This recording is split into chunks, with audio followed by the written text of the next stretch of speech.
Good evening, viewers. This is Dudarshan Meghalaya, and now we bring to you today's news bulletin.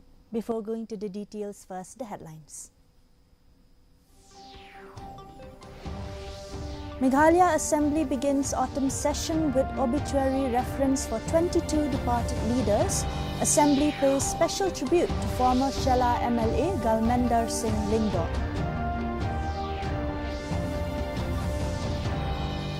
Meghalaya Official Languages Bill 2026 introduced in Assembly proposes Khasi and Garo as official languages alongside English. Chief Minister Conrad Sangma assures Assembly that those responsible for KSU rally violence will face justice.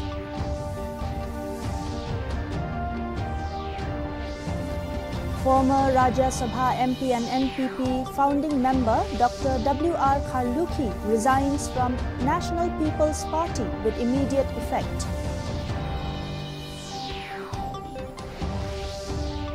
And Chief Minister Conrad Sangma urges Speaker to designate one day every week as Traditional Wear Day to promote Meghalaya's textiles and cultural heritage.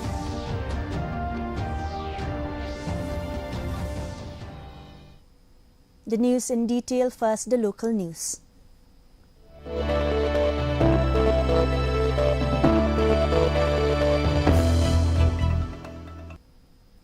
The autumn session of the Meghalaya Legislative Assembly commenced today with the House observing an obituary reference for 22 political leaders who passed away during the past 6 months.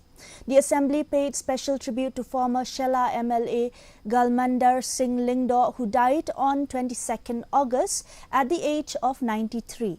Chief Minister Conrad K. Sangma recalled the contributions of the departed leaders to their constituencies, Meghalaya and the country.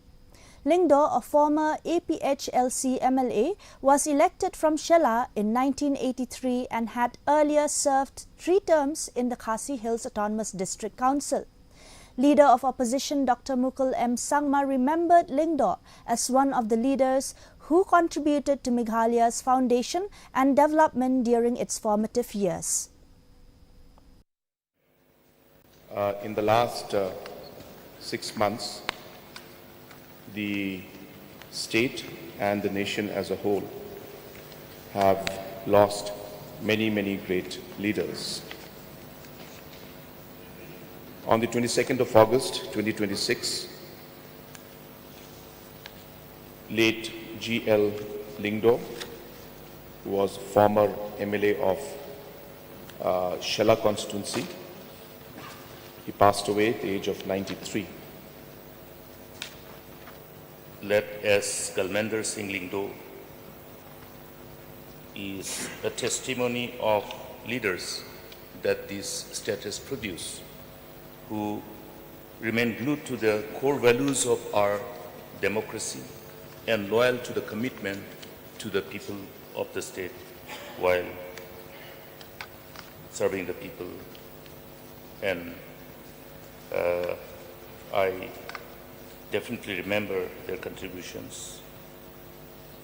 I was only a young man at that point of time when the deliberations were in this august house, so vibrant and so nice to watch. And I did learn many things during those years. I condole his demise, and through you, Mr. Speaker, sir, I convey my deepest condolences to the grieving members of the bereaved family and pray that his departed soul rest in eternal peace.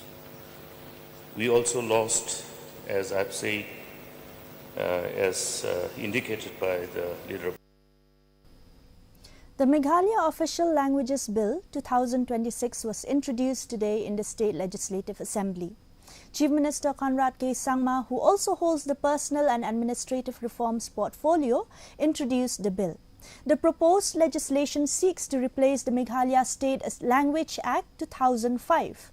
The bill proposes to recognize Khasi and Garo as official languages of Meghalaya alongside English. The move follows the Meghalaya Official Language Ordinance promulgated by the Governor on April 27, 2026, which repealed the 2005 Act. The bill will now require legislative approval to replace the ordinance. Mr. Speaker, sir, I beg leave to introduce the Meghalaya Official Languages Bill 2026. Question is that leave be granted to introduce the bill. Those who are in favor say aye. Those who are against say no. The ayes have it, and the leave is granted to introduce the bill. Chief Minister, to introduce the bill, please. Mr. Speaker, sir, I introduce the bill.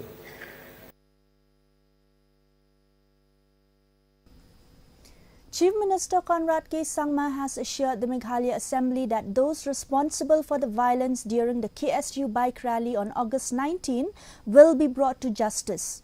In a suo motu statement, Sangma said 15 FIRs have been registered and 5 masked persons allegedly involved in attacks on Assam-registered vehicles have been identified, with 1 arrested.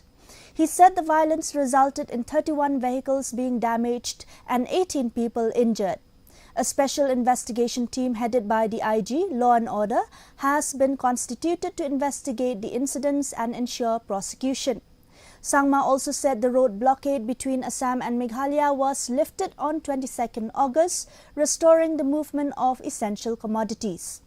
Leader of Opposition Dr. Mukul M. Sangma called for strict action against all non-government actors responsible for disrupting essential services.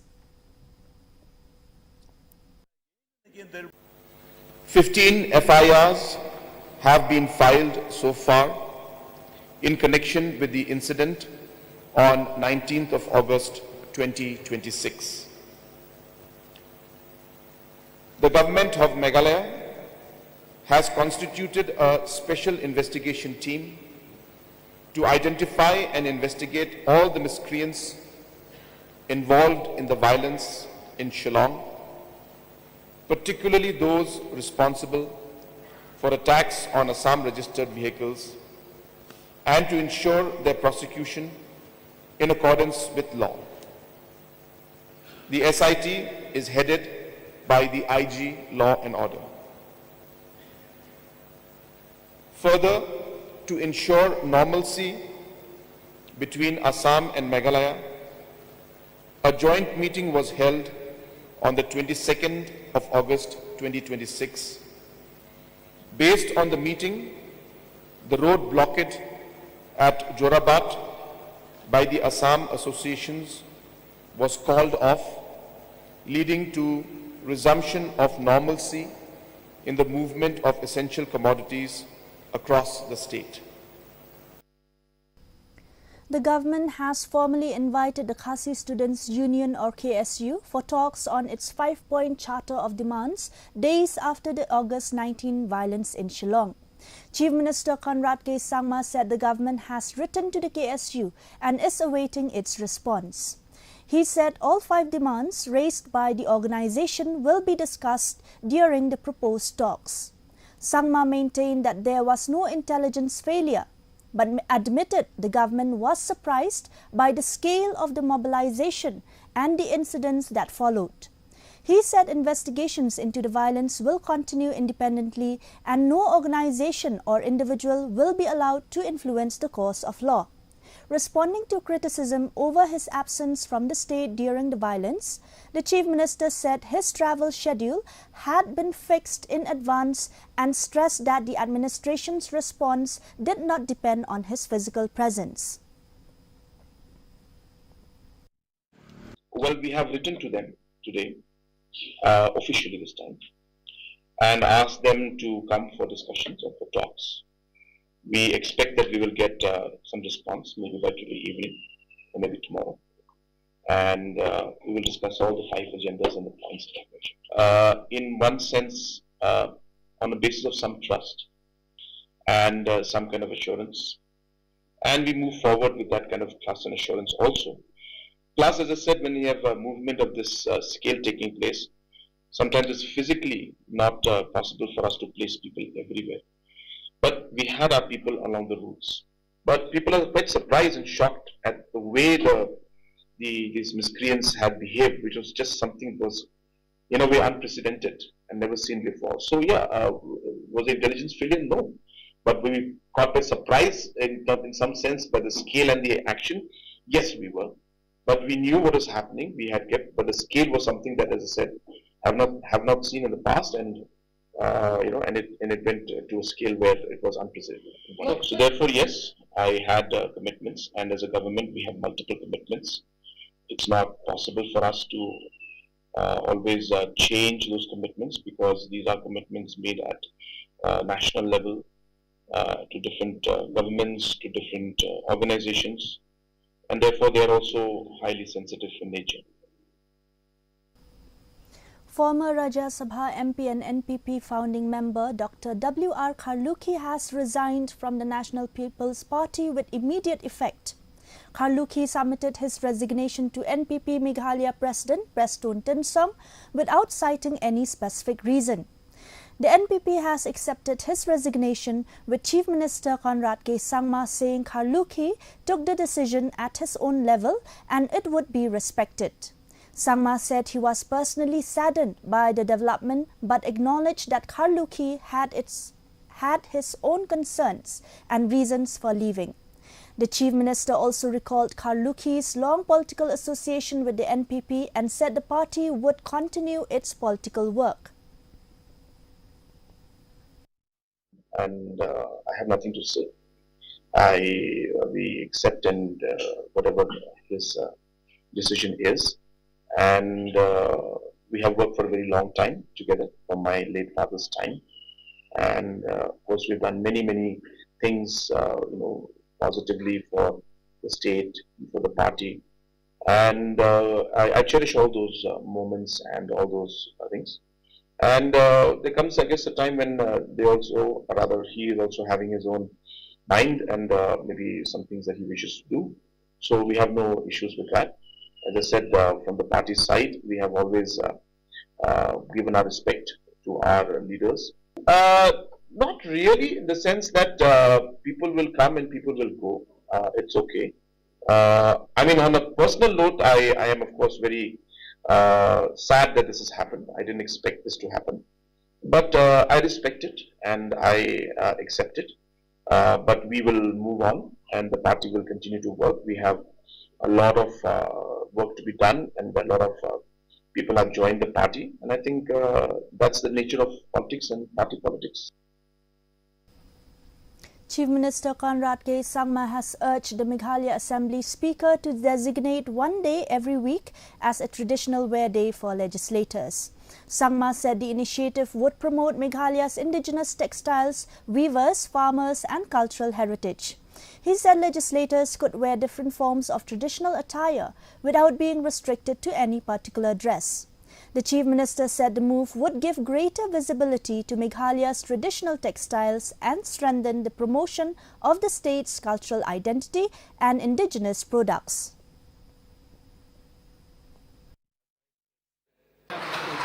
Well, this is a shirt made out of Rindia, and this is something that I feel we all should do to promote, our own textile and our own weavers and our own farmers.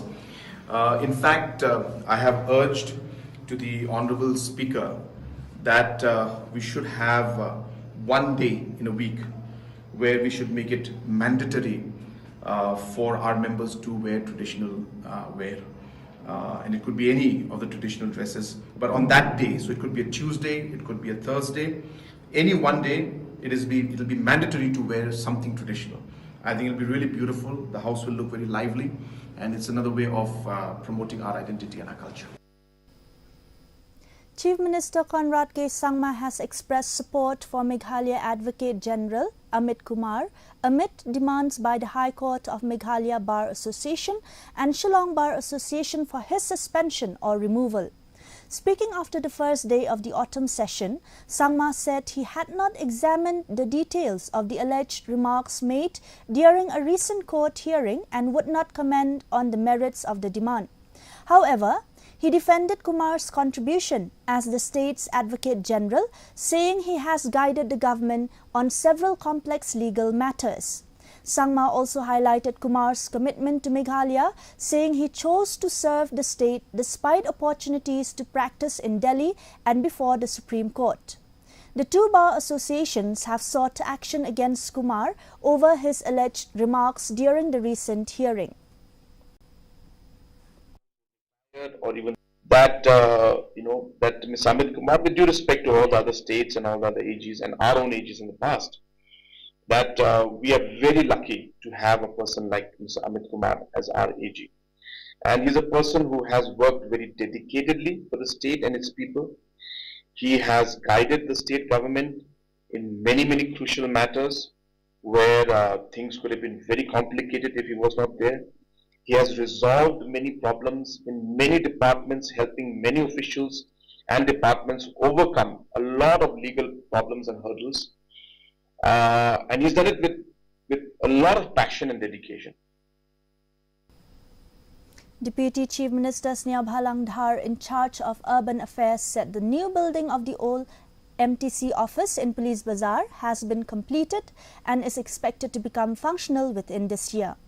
On the Polo shopping mall, Dhar said the government had invited EOI several times for its operations but received no bids. He said the government has now floated a fresh tender to make the mall operational.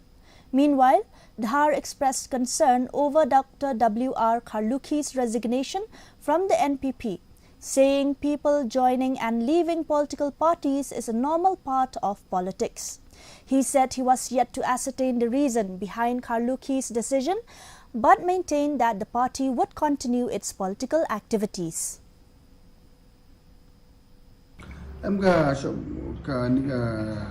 Shopping mall po PB kat kumbalong matala dan maybe by this year will be able to start functioning. Ya kapuru la de Islam namangila khot EOI kumbalai sin don one tap man ba ibat ka la he la ka dor pangibo dimentai la berkhalam penihar ba sepo sekhot bi se tang single ni ai lang imentai beri bariaru khana bagi traction dia la betala ni lai persang kata kom lai wong em pun kam kumnung sung de retail mi sarkar mai kire khnang gati khna mi ka banai ka mai jam mi prasno du ite la ka sarkar ka sina hai ka di hite men pose no yeah, today has submit this resignation from the party. I came to know from our president. Yeah, actually we as party, especially as my friend, we miss him. So there is no resignation, didn't say anything. So as party we miss him. That is the only thing I can say from my side. The petrol supply situation in Shillong is set to improve with fresh consignments reaching the city. Petrol pump operators said tanker trucks carrying petrol have arrived, bringing relief after days of long queues and temporary closure of some outlets. Manager of Indian Oil Peak Service Station Dhanketi, Ashok Jain, said motorists need not worry about an immediate shortage. He said a petrol tanker reached the station on Monday and adequate fuel is currently available. The development comes after several petrol stations ran out of stock, causing inconvenience to motorists across Shillong. Assam से खुल गया है, कोई crisis का problem नहीं है, तेल मिल रहा है ग्राहक को आराम से, कस्टमर को कोई वो बात नहीं है। अभी तो 1 टैंकर आया है, अभी एक और आएगा रात में। Okay, no crisis. Vehicle movement along National Highway 6 at Jorabad remained largely normal today following the withdrawal of the tourist drivers' agitation from Assam. Public and tourist vehicles, goods carriers and fuel tankers were seen moving freely across the Meghalaya-Assam border. The agitation was withdrawn after talks between the two state governments at Khanapara, where Meghalaya agreed to compensate for Assam vehicles damaged during the August 19 KSU bike rally violence in Shillong. Traffic on the highway was smooth today with no fresh disruptions reported.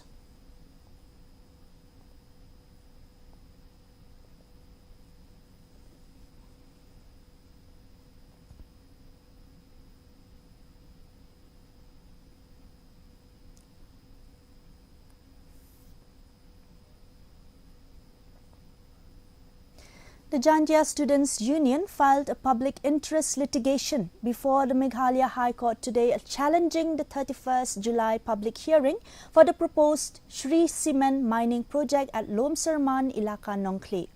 JSU Education Secretary Bocheru Mi Posnem said the union approached the court after exhausting available administrative and statutory remedies. He alleged that the public hearing was conducted in an exclusionary manner, preventing genuine indigenous stakeholders and landowners from participating. The JSU also raised allegations of an attack on protesters and its emergency ambulance during the proceedings. The union said it expects judicial intervention to address the alleged violations and warned of wider public agitation if the matter remains unresolved. We have put our PIL towards Meghalaya High Court. We have filed it today and we are waiting for the case number. The matters that we have filed in the High Court is regarding the public hearing of Sri Cement Limited, which was illegally conducted on the 31st of August. We have put our prayers toward the High Court and we are awaiting the decision of the High Court.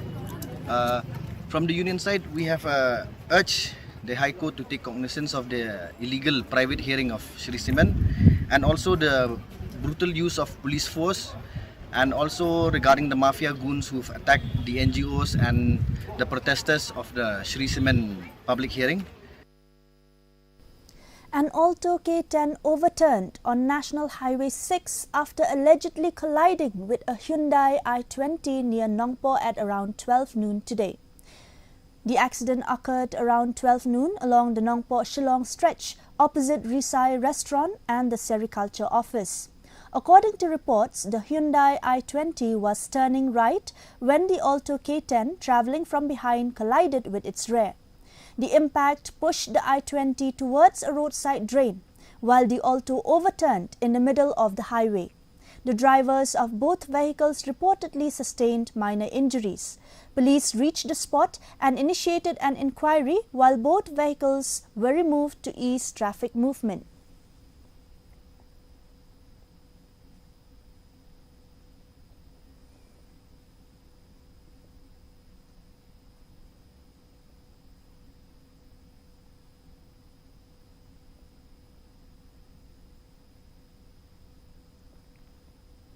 Now the regional news.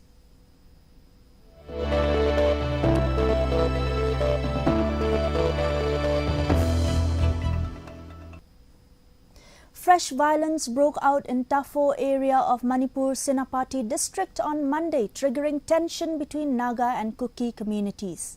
A CRPF sub-inspector was injured in an exchange of fire between armed groups at around 10 a.m. Officials said Pradeep Singh of the 36th Battalion CRPF sustained a bullet injury to his left foot. He was evacuated to Senapati Hospital for treatment. At least 2 houses were also reportedly set ablaze during the violence. Security forces have been deployed in the area as authorities monitor the situation.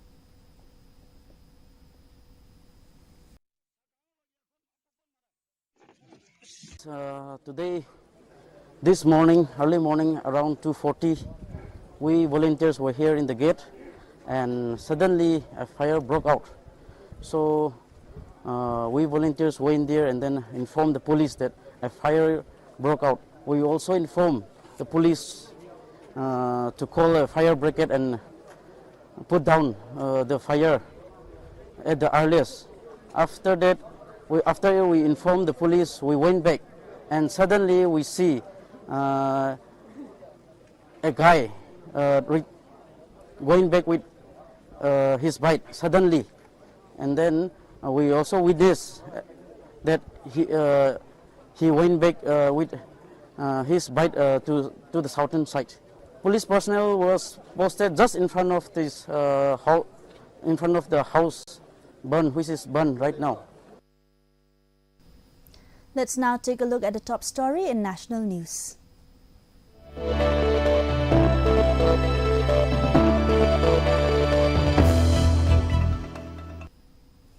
Union Food Processing Industries Minister Chirag Paswan said more than 2 lakh individual micro food processing enterprises have benefited from the PMF-ME scheme so far. Speaking at the PMF-ME conclave in New Delhi, Paswan said around 80% of beneficiaries are first-generation entrepreneurs, while 44% are women. He said the scheme, launched in 2020, has generated around 10 lakh direct jobs. Paswan said food processing is key to economically empowering farmers and reducing food wastage. He also highlighted the role of free trade agreements in opening global markets for Indian food products. The two-day conclave brings together over 400 entrepreneurs, experts and stakeholders from across the country.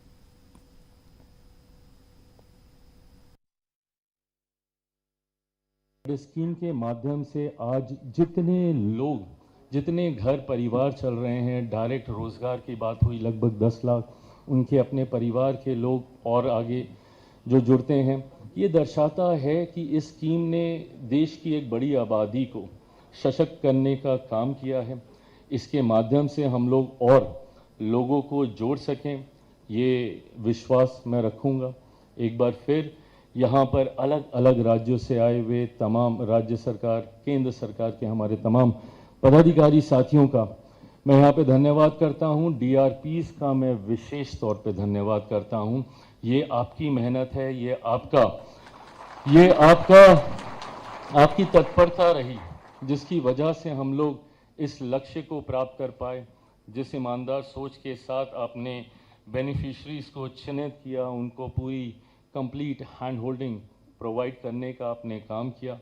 मैं मानता हूँ इस just the beginning, we have a long way to go. And here's the top story in international news.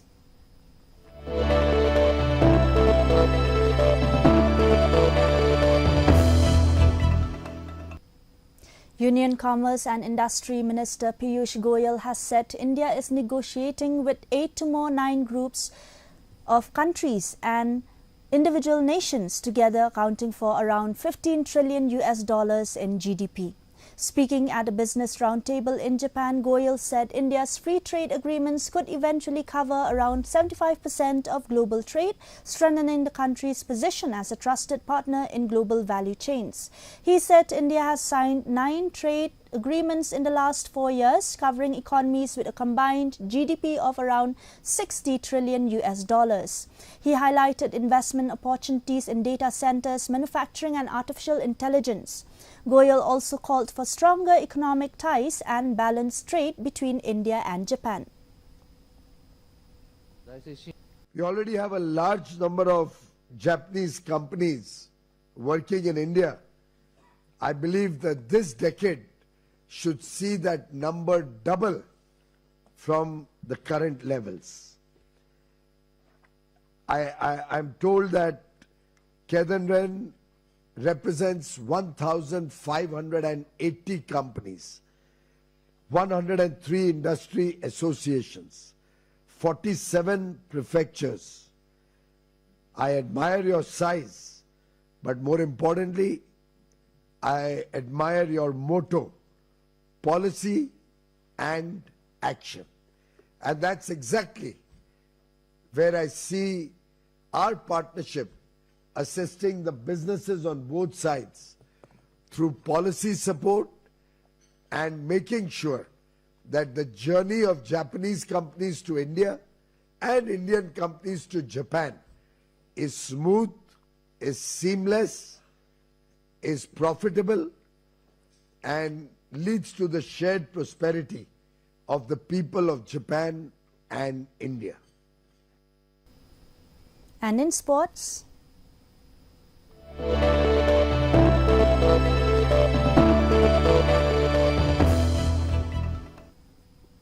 Meghalaya will join the nationwide Khelo India Samvad Khel Ki Baat PM Ke Saath program on August 27. 2 events will be held in Shillong at the Sai Nehu campus and St. Anthony's College auditorium. District Youth Officer Ketan Singla said the program will be held simultaneously at around 1,500 locations across the country.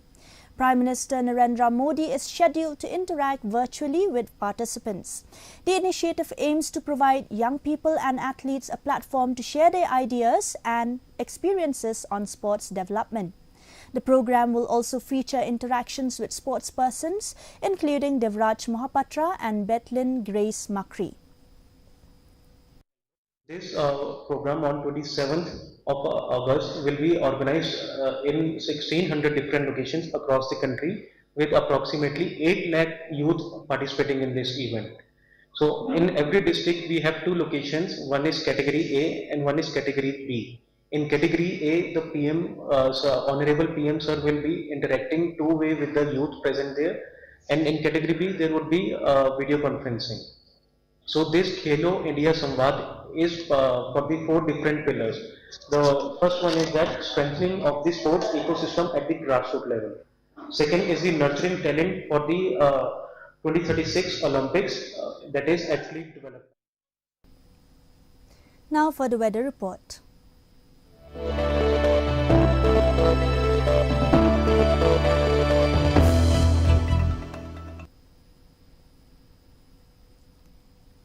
First, let's take a look at the weather report for Tura. Minimum temperature of 24 degrees Celsius and maximum temperature 31 degrees Celsius were recorded. The relative humidity is 78% and rainfall 1.7 millimeter. Moving on to Shillong, 19 degrees Celsius of minimum temperature, 25 degrees Celsius of maximum temperature, 80% relative humidity and 2.1 millimeters of rainfall were recorded today. Meanwhile, in Jowai, minimum temperature 19 degrees Celsius, maximum temperature 25 degrees Celsius and relative humidity 80%. And the forecast in Tura, Shillong and Jowai says moderate rain is likely to occur at many places. Before winding up this news bulletin, here's a short recap. Meghalaya Assembly begins autumn session with obituary reference for 22 departed leaders. Assembly pays special tribute to former Shela MLA Gulmender Singh Lingdor.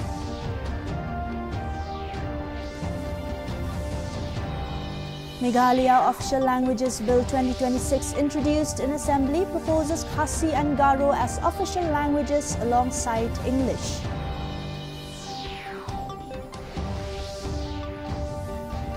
Chief Minister Conrad Sangma assures Assembly that those responsible for KSU rally violence will face justice.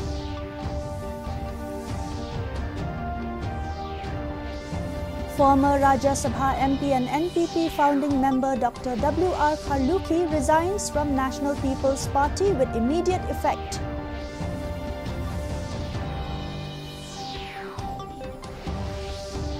And Chief Minister Conrad Sangma urges Speaker to designate one day every week as Traditional Wear Day to promote Meghalaya's textiles and cultural heritage.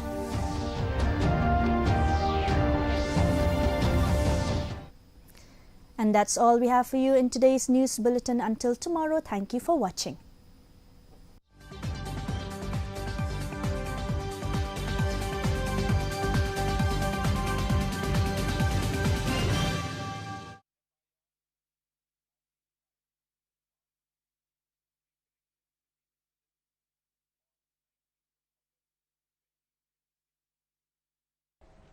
Five masked persons have so far been identified as being involved in the incident of 19th August 2026, particularly in the attacks on Assam registered vehicles.